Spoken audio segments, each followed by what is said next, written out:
Okay, so select an edge. This video is going to be about how to add polys inside of an edge. So basically I can select two edges. And let's not make this plain red. Let's make it blue so we can see it. All right. So we have two edges. You can select two edges and you can hit connect. Whoops. And by hitting connect, you will actually create two vertices, 1, 2.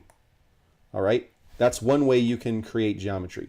Another way you can hit create geometry is you can be in your edge tool or your vertex tool, and you can do cut, which is over here under edit geometry. You just move your mouse like currently. Just watch the icon of your mouse. That's important. When you hit an edge, it changes. When you hit a vertex, it changes. Okay, so select the vertex and go to another vertex. And you'll notice that when you get close to another vertex, it'll snap to it. But don't rely on the snap tool. You're still going to have to go back and check and see if it actually welded together. So always check that when you're done. Just to inform you guys, when you're creating geometry and you're adding parts, you've got to be careful of what's known as edge flow. So the edge flow here, if I hit the ring button, it's going to work out just fine. But if I hit it here, it doesn't want to work. Now if I do it on the bottom, it'll move, it'll select the next ring, but it stops here because this right here is a 5-sided polygon.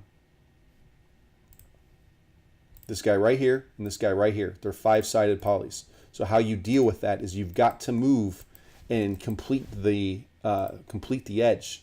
You've really got to make sure that you're coming in here and connecting. So now if I do ring, see that? It goes all the way to the end. I can actually hit ring and it'll select that guy for me too. Okay? So what happens if I want to create something like this? Okay. Whoops. Backspace, not delete. If I select this and hit ring, see that? It works. If I come over here, it works. If I come over here, it ain't going to work because it's what's stopping it is that triangle.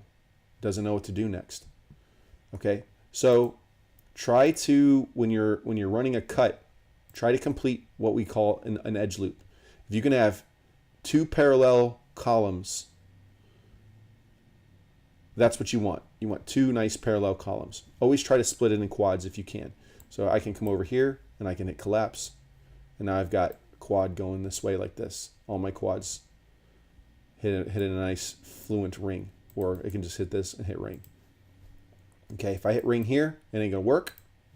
We got a triangle in the way. But the moment I remove that geometry and hit ring, it works. Now, there are going to be circumstances when you're modeling something. There are going to be circumstances where you're just going to have to deal with triangles. It just happens. And that's okay that it happens. Don't be afraid of triangles. They're not the devil like everybody else in the video game industry makes it out to be. You just have to have a strategic area we're going to use the triangle. I think that's the most important part of editing geometry and dealing with triangles. It's just the accuracy and the precise location and where you want to do it strategically. A really nice area to do strategic triangles is back behind the knee and actually in the crease in the elbow. That works out pretty nicely. Those joints bend, they get hidden. You really won't notice it all that much. In the movies, they don't care. The poly count is not a problem in movies. Nowadays, poly count's not even that big of a deal in the PlayStation 4 era and the Xbox One era. They can push triangles better than they can push textures. But that's pretty much it. If you just want to add geometry, there's so many different ways you can do it. You can come over here and you can use the tessellate feature. You can select the polygon and then you can find tessellate. Where are you at? I never use it.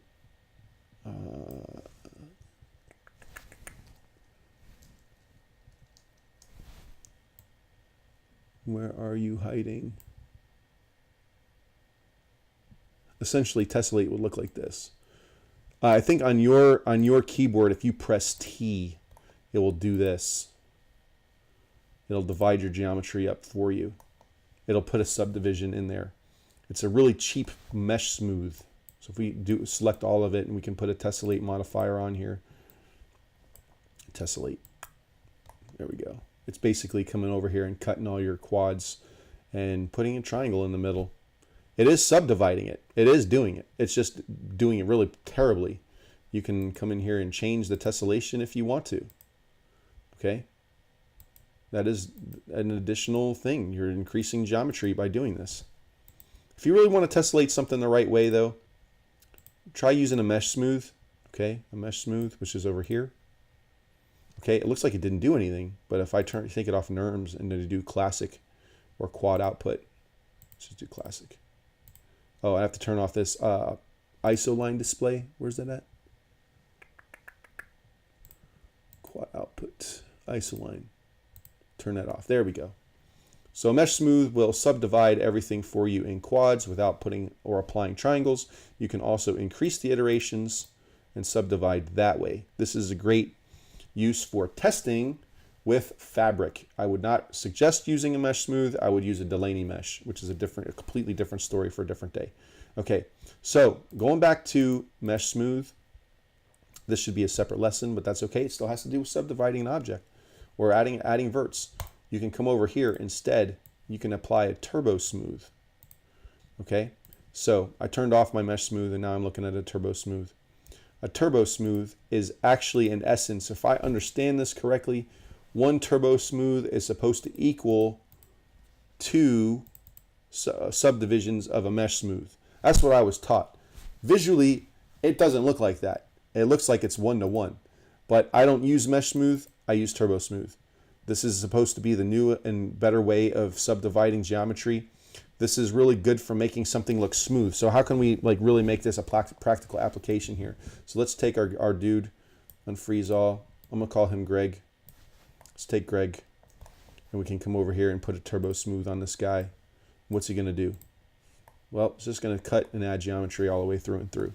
And so as you can see as a before and after, you can essentially count the polygons around his body. But the moment we put a Turbosmooth on him, he's starting to look and feel a little bit more human, except for the wonky face and the really thick hands, right? It doesn't matter.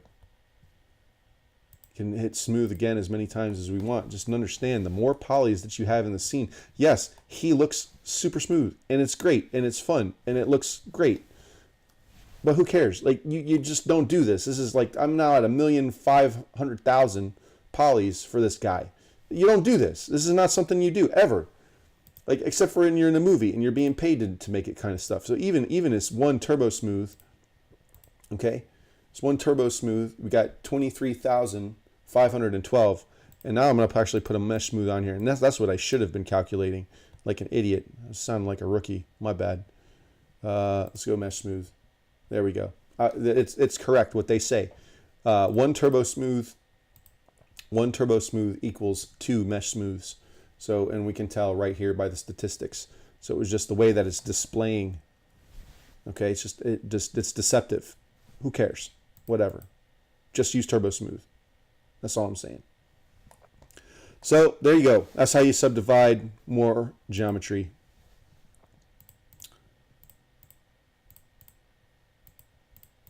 Yeah, they look almost exactly the same. But clearly the geometry count's changing. So we just got to go with what the stats say. Shalom, shalom.